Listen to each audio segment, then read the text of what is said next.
My name is Flora, and I'm going to tell you a story about what happened to me 2 years ago. It was my senior year of high school. Everything was going well, and my school results were decent. I got along with my classmates and often talked to everyone. Well, everyone except this one boy who always kept to himself. He was just always drawing quietly in his seat at the back of the class.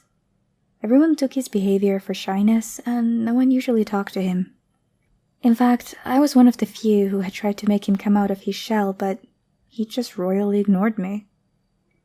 For a while, I gave up on the idea of dragging him out of his fortress of loneliness, figuring that he must just have preferred his own company. Then one time, I ran into him in the hall, where he was sitting, and of course drawing into his sketchbook. I decided to give it one more try. "Hi, what are you drawing?" I asked him. As usual, he didn't answer to me, or even acknowledge my presence. He just kept drawing, with a blank expression on his face. Calm and emotionless. After waiting a while, I ended up leaving him alone. A few days later, I spotted him at the metro station, on my way home. The station was pretty empty. There were 3 people there. Me, a man probably in his 40s sitting cross-legged on a bench with his little briefcase, and my mysterious classmate carrying a big sports bag. This time, I chose to not try and talk to him. I didn't feel like getting ignored once again. When the metro arrived, we all got on the same car. What struck me immediately was the stench. Not the smell of sweat or anything, it was more like rotten meat. It's a smell I will never forget. The expression on the 40-year-old man's face clearly indicated surprise and disgust, so I concluded the source of the smell had to be my classmate, or rather his gym bag.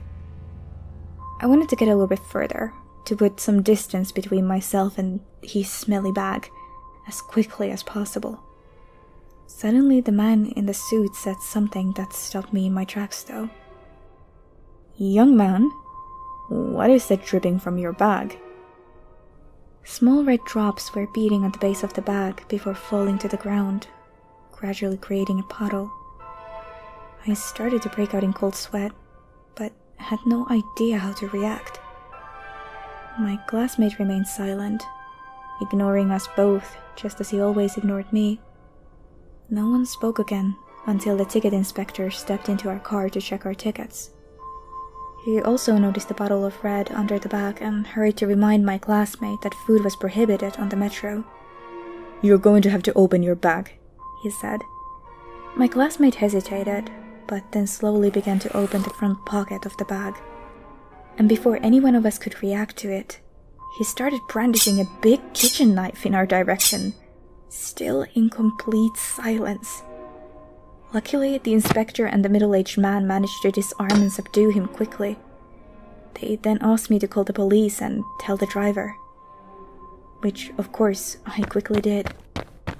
About 10 or 15 minutes later, the police arrived at the next station, where we were waiting. They took my statement and opened his bag. Inside, there were 2 human hands covered in blood. It was horrible. The image is still imprinted in my memory to this day. Later, I learned that my classmate had severe psychological problems, and he continuously drew hands in his sketchbook. I still visit a psychologist, trying to forget about this incident, to not think that I could have lost my hands, or worse, and above all, to forget that this boy was my classmate.